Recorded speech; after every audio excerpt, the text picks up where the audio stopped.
Conversas de Sucesso. Apresentação: Rogério Mendelski. Bom dia, ouvintes. Estamos começando mais uma audição do Conversa de Sucesso, aqui pela frequência de 101,3 Rádio Guaíba, Porto Alegre. Estamos no site também, radioguaíba.com.br. Nossa equipe de trabalho hoje, nossa equipe técnica, na Central Técnica e na mesa de áudio, Geórgio Latino Brum, Luciano Pepão Vargas e Cleiton Lopes. Produção do programa Otto Bede, gerência de jornalismo Rafael Sequim e a direção geral de Claudinei Girotti. Conversa de Sucesso tem o oferecimento de IBS, Arquitetura e Conservação Predial Limitada. Telefone. Tem 2 telefones, tem o fixo 35 16 7701 e tem o WhatsApp para recados 991 747157. Nós vamos falar hoje de um assunto que brasileiro entende de 2 coisas: de automóvel e de futebol, e num terceiro plano de medicina também, mas automóvel e futebol o brasileiro sabe tudo. Nosso convidado hoje, Jefferson Furstenau, presidente do Sindicato dos Concessionários e Distribuidores de Veículos no Rio Grande do Sul, é o Sincodiv RS e diretor da Kia Sun Motors. Jefferson, bom dia, prazer em te receber aqui. Bom dia, o prazer é todo meu, ainda mais para falar de automóvel. Vamos falar, claro. Mas vamos começar pelo seguinte: isso, vamos será de que números. Será que o brasileiro ainda é especialista em futebol? Do jeito que nós andamos? Será que ele não, acho que ele está entendendo mais de automóvel agora. Até porque tem fato novo, tem carros elétricos, é mais um assunto. Mas vamos lá, como é que estão os números hoje no Brasil? Estamos vendendo bem, mal, parou o mercado, como é que está reagindo? O mercado está crescente, tá? O Brasil já teve um recorde de vendas, depois daquele período todo lá que nós vivemos até 2013, aí veio o Inovar Alto, a venda de automóveis caiu, passamos por um período de recessão, veio pandemia. Os números são os melhores dos últimos 10 anos. E a venda continua crescendo. Para te ter uma ideia, nesse primeiro quadrimestre aqui, a venda de automóveis vem com um crescimento forte aí na ordem de 15% a nível Brasil. 15%? 15%.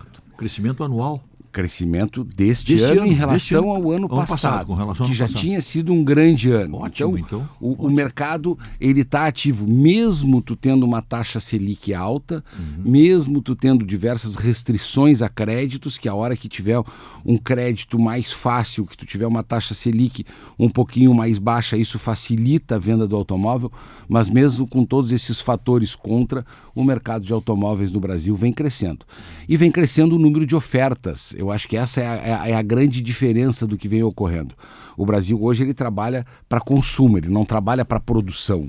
Tá? E quando a gente fala em consumo, quando tu tem mais ofertas, tu tem mais entrantes no mercado. Então nós temos marcas entrantes aí. Nós tivemos pelo menos 14 marcas novas que já entraram no mercado e ainda tem mais 5 para entrar até o final do primeiro semestre. Então tu está falando em 19 no total. E dessas 19, quantos chineses estão aí? Estão dominando? Todas chinesas. Todas chinesas? Todas chinesas. Mas vamos ter uma overdose de chineses aí daqui a pouco. Será? Vamos trazer... Vamos falar sobre isso aí. Números aqui de Porto Alegre, então. Isso aí, então vamos lá. Venda de Porto Alegre em abril, os automóveis chineses chegaram a 29,55% do emplacamento, ou seja... Quase um terço do mercado. Já é um terço do mercado a venda de chineses.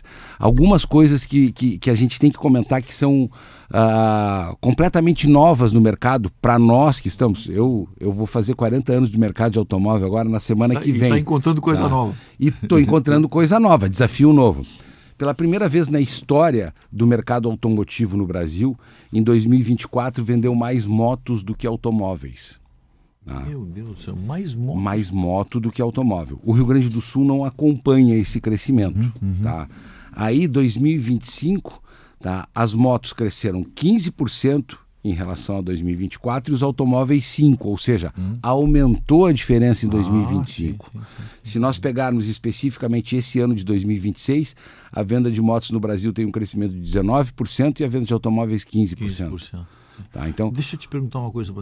Todas essas motos são fabricadas em Manaus? Ou tem alguma já vamos lá. A grande maioria dessas motos são produzidas em Manaus, são montadas em Manaus.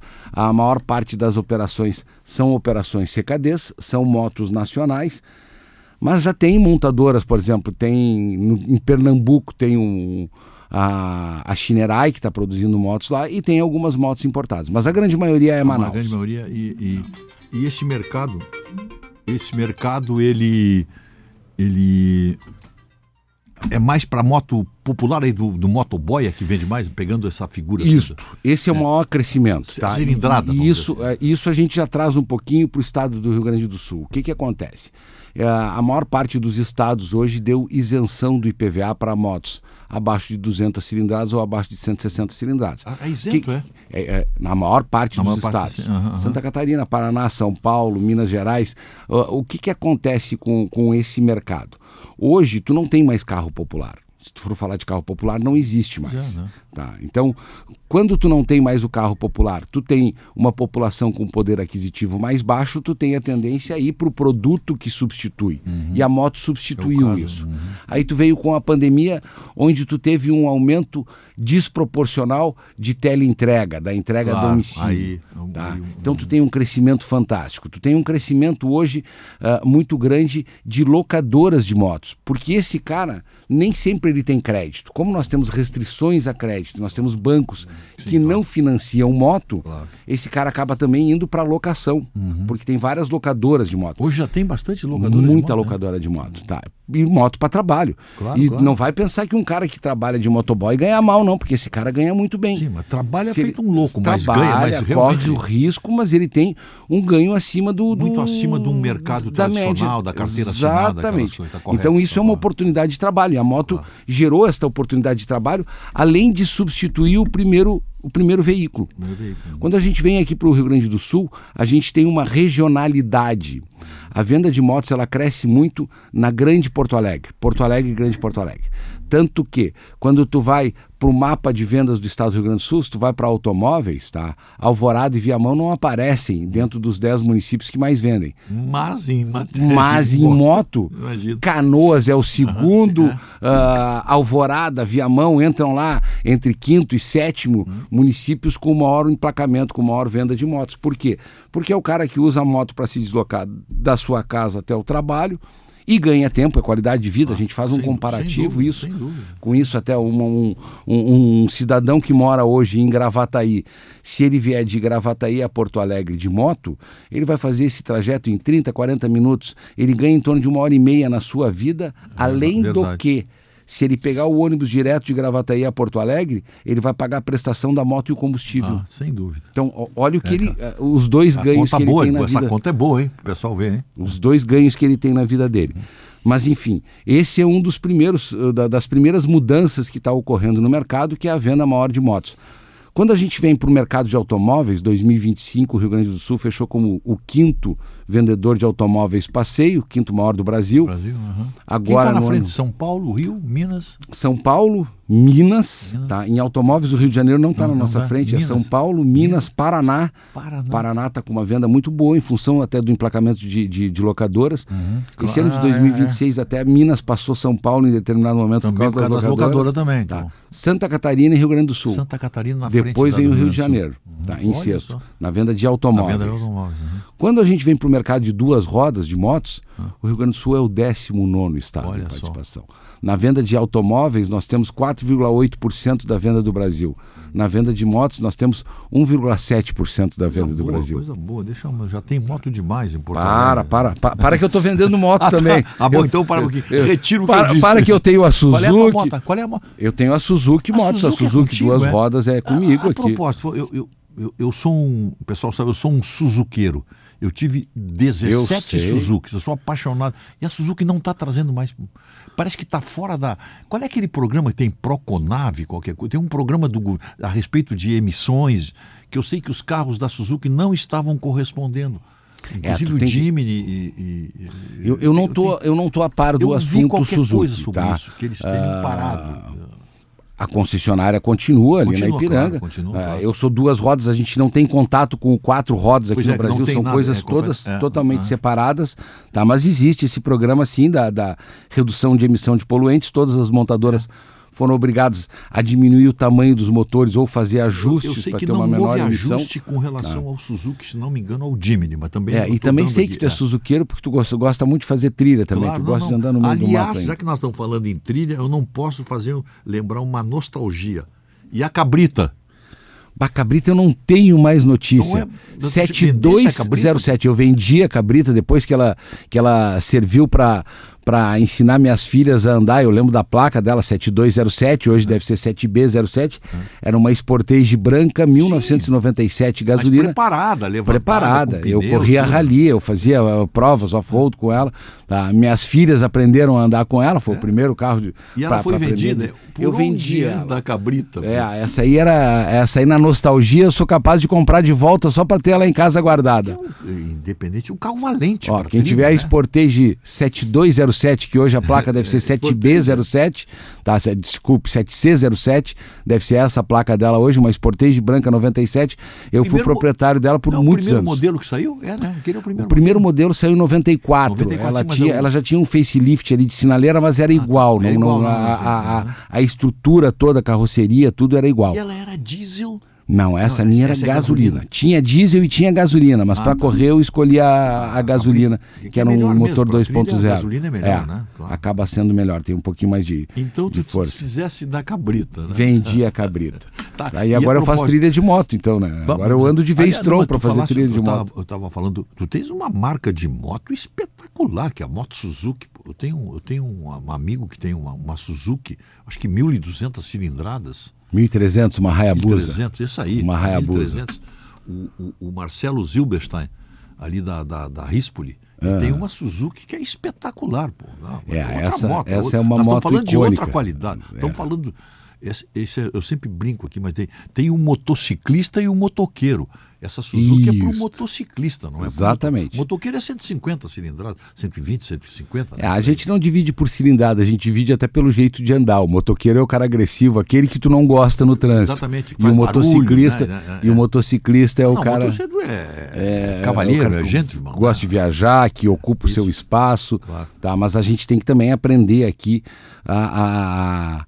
a conviver, compartilhar os espaços entre automóvel e moto. Isso é uma das coisas que está faltando e precisando aqui hoje, principalmente no Rio Grande do Sul, quando a gente fala em campanhas de educação de trânsito. Nós, pelo sindicato, temos o Sincodiv Educa, que é uma campanha para conscientizar o trânsito entre pedestres, patinetes, motociclistas, motoristas de automóvel, caminhões, então, enfim... hoje nós temos que compartilhar esse espaço e saber que o motociclista também tem o seu espaço, tanto que Porto Alegre está crescendo para isso. Hoje, se tu olhar, tem aqueles bolsões, já saiu a primeira motovia agora lá na Cisbrasil, que é um grande avanço isso aí. Na Cisbrasil foi inaugurado o ano passado a primeira motovia de Porto Alegre. Assim como tem a ciclovia, tem a motovia especial para moto. Só tem na Cisbrasil hoje. É a primeira de Porto Alegre, devemos ter mais, porque tu sabe que as motovias no estado de São Paulo, elas reduziram em 85% os acidentes de trânsito. Eu pensei que não tinha. Nas vias. Já temos uma. E isso eu falo, quando a gente fala de motovia, eu digo que isso aí é um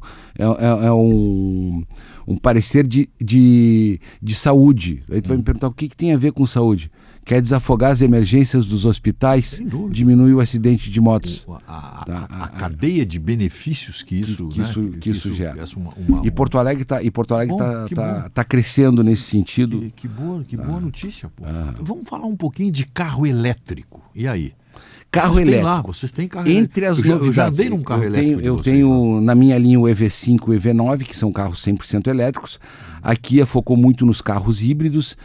E isso é interessante falar, Mendelski, porque se tu me perguntasse no ano passado, e os carros elétricos, eu digo, estão chegando, vai ser uma realidade, mas precisa de um tempo de adaptação, nós não temos carregadores ainda na cidade e tal. E aí, se eu te disser que um ano depois, em fevereiro, o carro mais emplacado no estado do Rio Grande do Sul foi um carro elétrico. Carro elétrico, olha só. E ele foi o terceiro do primeiro trimestre, do primeiro quadrimestre agora de vendas, o terceiro em emplacamentos. Do quadrimestre foi o segundo, do primeiro trimestre ele foi o terceiro, e agora fechando abril é o segundo carro em emplacamentos no estado do Rio Grande do Sul.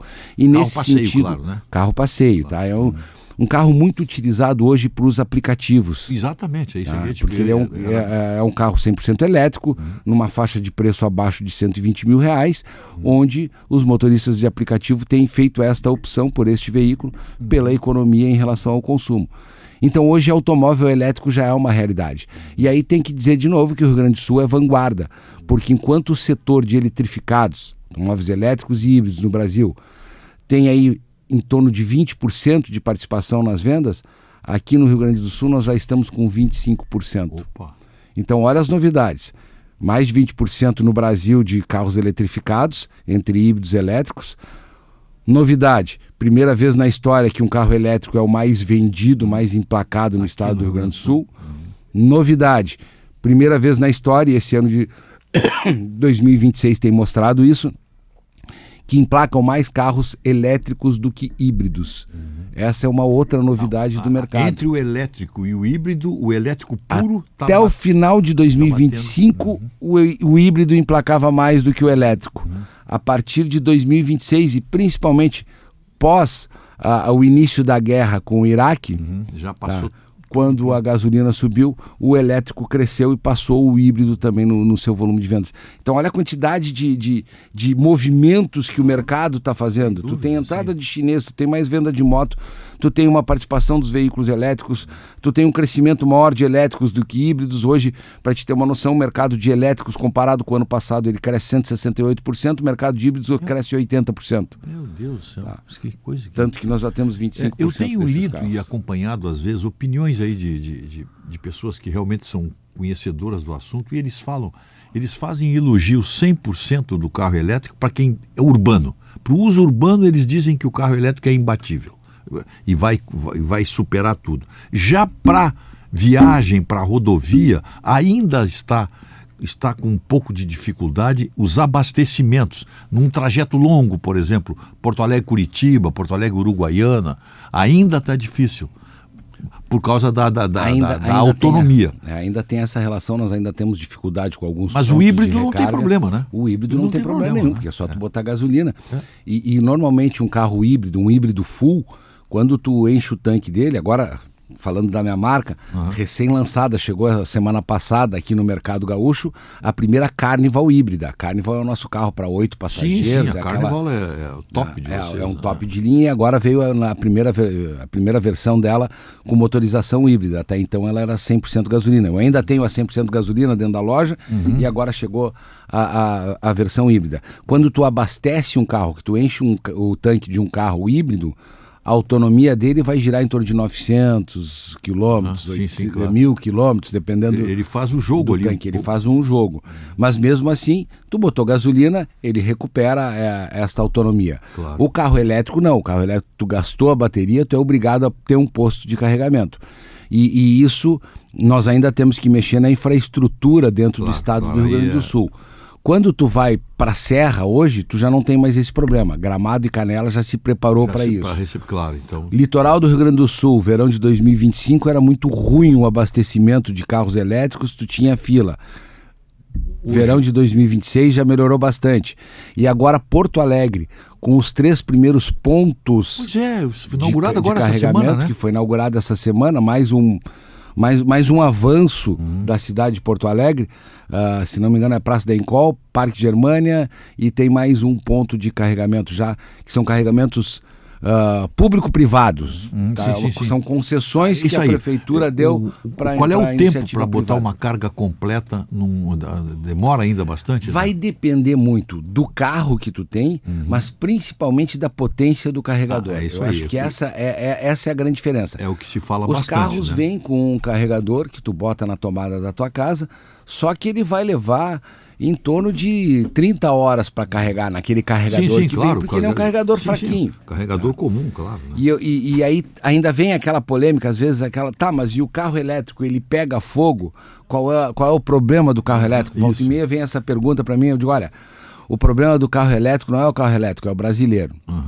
Primeiro, se tu pegar um carro elétrico com um carro a combustão, o índice de queima, de incidente com o carro elétrico é muito menor. Chega a ser 1 para 3, se não me engano, para 3 ocorrências. O grande problema é que quando ocorre isso num carro elétrico, via de regra, tu tá dormindo, porque tu usa ele como se fosse um celular. Claro. Tá? Então tu não tem tempo de conter. Sim. E quando pega fogo num carro elétrico, ele demora mais, tu tem mais dificuldade para apagar, não é um fogo comum por causa das baterias. Mas é muito raro isso acontecer. Não tem história. O que poderia provocar um acidente? Digamos, eu estou dormindo, deixei meu carro carregando, uma sobrecarga. O grande problema disso, eu volto a dizer, é o brasileiro. Se tu tiver uma instalação correta dentro da tua casa, claro. Isso não vai acontecer. Não pode acontecer. Não tem como acontecer. Se tu tiver com um carregador desses que foi instalado, não vai acontecer. Agora, o único caso que nós temos de um carro aqui no Rio Grande do Sul que pegou fogo até agora, o que o cara fez? O cara puxou um fio, uma extensão fez um dentro gato, de casa, uma extensão, tá? Num apartamento, desceu pela janela, foi para a calçada. Mas que barbaridade. Com uma extensão com capacidade provavelmente menor do que a do carro. Aí não tem, aí volto a dizer, a gambiarra do brasileiro. Isso vale para qualquer coisa. Por exemplo, se tu pegar uma tomadinha qualquer aí e ligar um equipamento que tenha resistência, você não pode ligar um chuveiro elétrico na tomada comum. É claro que vai haver um excesso de carga aí. Então é isso, só pode ser. Não tem outra possibilidade. Não tem outra possibilidade. Um erro de montagem é muito raro. Isso aí é detectado no início. Esse carro não vai nem chegar no consumidor. E a manutenção do carro elétrico ela é bem menor do que a manutenção de um carro a combustão. Tu não tem troca de óleo, tu não tem filtro, tu não tem aquele pacote de revisões. Tem que fazer a revisão. Claro, tu tem amortecedor, tu tem freio, mas até o sistema de freio de um carro elétrico ele é diferente. Ele é diferente? O que tem de diferente, Jefferson? Quando tu usa o motor para ter o vácuo, para ter a lubrificação do sistema de freio. Quando tu tem um motor elétrico, tu não tem nenhum desses adaptadores. Então o freio está direto na roda. Esses dias fizeram uma pergunta para mim, tá bom, e num alagamento, o carro elétrico, o carro a combustão, tu não pode, tu tem que ver onde é que tu vai entrar, porque tu pode dar um calço hidráulico, tá? Tem que medir um pouquinho a profundidade. O carro elétrico, tu não tem este problema. Não tem este problema. Mas o que tu tem que verificar quando tu passou num alagamento é o sistema de freio e os conectores todos. Que tu tem que ter. A bateria, ela não vai ter como encher ela d'água, porque ela é blindada, ela é fechada, tal. Então o carro vai andar, mas quando tu passar pelo alagamento, e o que a gente não indica para passar é por causa do sistema de freio e por causa dos conectores que podem vir a ter problema em seguida. Não, mas de qualquer maneira, em cidade como a nossa, que tem chuvas e tem alagamentos, é preciso, uma recomendação, é preciso ter cuidado, né? É preciso ter cuidado. Mas como qualquer. Também num carro a combustão também, você não pode atravessar uma poça d'água sem saber a profundidade dela. Quantos calços hidráulicos a gente recebe quando tem um alagamento em Porto Alegre? É uma coisa comum. E tudo. E nós estamos conversando com o Jefferson Furstenau, que é o presidente do Sindicov, Sindicato dos Concessionários e Distribuidores de Veículos do Rio Grande do Sul, e diretor da Kia Sun Motors. Qual é a novidade da Kia aí para combustão e para elétrico? Bom, a Kia, ela se modernizou. Hoje ela não... Quando ela mudou o logo, e a gente falava do logo da Kia, que ficou muito bonito. Ficou muito bonito. Ela se apresenta hoje como uma solução em mobilidade. Ela não fala mais que ela é uma montadora de automóveis. Ela é uma empresa de solução em mobilidade. Então a Kia tem hoje veículos 100% a gasolina, ela tem veículos diesel ainda. Nós recebemos o Sorrento novo esse ano em fevereiro. O Sorrento é um belo carro. É um baita belíssimo carro. E ele é diesel, somente diesel, não é híbrido, é diesel 4x4, tudo aquilo que tu gosta tem no Sorrento. O Sorrento é espetacular. Enfim, nós temos diesel, gasolina, nós temos veículos híbridos leves, que é o caso do Stonic e da Sportage. Eu andei no Stonic. O que é um híbrido leve? O híbrido leve, ele tem um motor a gasolina funcionando praticamente o tempo inteiro, e o motor elétrico é um motor com uma bateria de 48 amperes, uma bateria menor, que ela ajuda a impulsionar este motor. Ela dá em torno de 5, 7 CVs a mais, quando tu tá acelerando, isso tu dá uma economia no carro, e aí tu tem na linha da Kia o modo velejar, que é tu tá acelerando o carro, botou 80 km por hora, tu tira o pé, ele vai por um período como se tivesse um caminhão na banguela, a gente usa essa expressão. Tá? E aí ele fica um tempo nessa banguela, mantendo a velocidade, mas aí pelo modo velejar. Isto é um híbrido leve. Nós temos o Niro e a Carnival Nova, que são híbrido full. Híbrido full, o que é? Um motor a gasolina e um motor elétrico. O motor elétrico são independentes. O motor elétrico, ele trabalha sozinho, mas tudo tá... Como é tudo automático, isso é uma das coisas hoje que a gente tem que reaprender a dirigir. Tudo está na sensibilidade do acelerador. Conforme tu acelera, ele pode acionar o motor a combustão ou o motor 100% elétrico, só no elétrico. É ele que te dá essa opção? É a tua sensibilidade no pedal, no acelerador. Que interessante. Então, se tu vai acelerando devagar, tu pode chegar no motor elétrico até 100, 110 km por hora, tá? Que ele vai ficar 100% no motor elétrico. O problema é, tu quer... na sinaleira arrancar com mais força, ele vai entrar o motor a gasolina também. Porque o que dá maior potência no carro é a combinação dos dois. Claro. Se tu quiser ficar só no motor elétrico, ele vai ter um pouquinho mais de... Tu pode operar com os dois. Então, na hora que tu apertar fundo...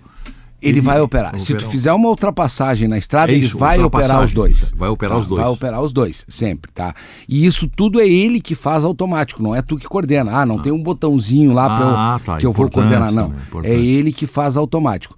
E esses motores elétricos, eles são autocarregáveis, tá? Então eles se carregam na desaceleração e na frenagem. E depois nós temos os veículos 100% elétricos, que aqui no Brasil veio o EV5 e o EV9. Eu estou andando no EV5, que é um SUV grande, tá? Com um motor SUV. 100% elétrico. É um SUV. É um SUV. Como é o nome? Qual é a marca? EV5. Eu já vi isso. Eu acho que eu vi um aqui na nossa garagem aqui. O presidente da Record tem uma, Gustavo Paulo, me deu o privilégio de comprar uma aqui. Eu vi uma aqui. Conosco, o Gustavo Paulo usa uma EV5. Bom, nós estamos chegando ao final. Mais alguma coisa que eu não te perguntei, mas antes eu quero fazer um registro, agradecer os teus bonés aqui, porque uma reivindicação do nosso parceiro Lazier Martins, que tu entregaste para ele na última quinta-feira. Tu entregaste para ele um boné da Kia. Tá lindo esse boné aqui. Então, o nome do Lazier, eu renovo o agradecimento pela tua gentileza. Um boné espetacular. O que eu não te perguntei ainda? Eu sei que nós poderíamos falar a manhã inteira. Não, dá para falar, tem mas alguma coisa que aí. Tu queira anunciar, alguma novidade aí? O que dá...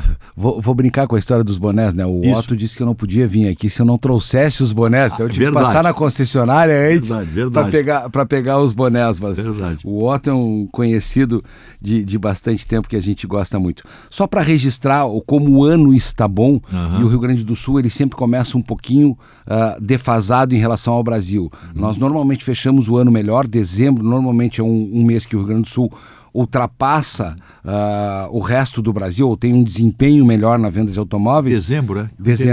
Mas a gente começa janeiro e fevereiro mais devagar. Mas por que ocorre isso? Porque se tu pegares as férias, por exemplo, no estado de São Paulo, Rio de Janeiro, elas começam no final de novembro. Isso. E aí dezembro é um mês que está todo mundo de férias. Nós não. As nossas férias colegiais aqui, as nossas férias letivas aqui, elas começam lá pelo dia 10 de dezembro. E com isso nós temos um atraso no retorno das aulas e aí a gente perde. Mas o emplacamento no estado do Rio Grande do Sul, para nós termos uma ideia, ele começou... janeiro com 302 automóveis e comerciais leves por dia. Fevereiro 325 só automóveis e comerciais leves. Claro. Tá. 325, março foi para 424 e abril para 436. Olha, ou seja, então, ela está crescendo. Nós estamos tendo um crescente quando a gente fala isso no emplacamento só de automóveis e comerciais leves. E para registrar, para o desempenho do estado do Rio Grande do Sul ser melhor, o estado do Rio Grande do Sul é um estado que vive do agro. Hoje, comerciais leves e caminhões tiveram uma queda muito acentuada, dado ao fato de não ter, do setor também, né? De não ter o dinheiro do governo federal, de não ter vindo subsídio para a agricultura e de nós de novo estarmos aqui pensando qual será a catástrofe climática desse ano, porque são 5, 6 anos. Está todo mundo assustado. Todo mundo assustado. O El Niño aí, né? Com a possibilidade do El Niño que pode prejudicar mais o setor agro. E para encerrar, só dizer o seguinte: tudo que se move, que se transporta no Brasil está sobre rodas, está ligado, porque tu não tem sistema de trem, tu não tem hidrovias, Nada. então tudo é em cima do automóvel, do caminhão, do comercial. A economia, se não me engano, do Brasil gira em torno de 85% sobre rodas. Sobre rodas, é isso aí. Jefferson Fursinal, muito obrigado por ter nos recebido aqui, nos honrado com a tua presença aqui. Você é um parceiro nosso de muito tempo. Você ouviu Conversa de Sucesso, oferecimento IBS, Arquitetura e Conservação Predial Limitada. Telefones 3516-7701 e 991-7471-57, prefixo 51. Ouvimos o empresário Jefferson Fursinal, da Kia e presidente do Sincodiv do Rio Grande do Sul. Tenham todos um bom fim de semana, até segunda-feira. Você ouviu Conversas de Sucesso.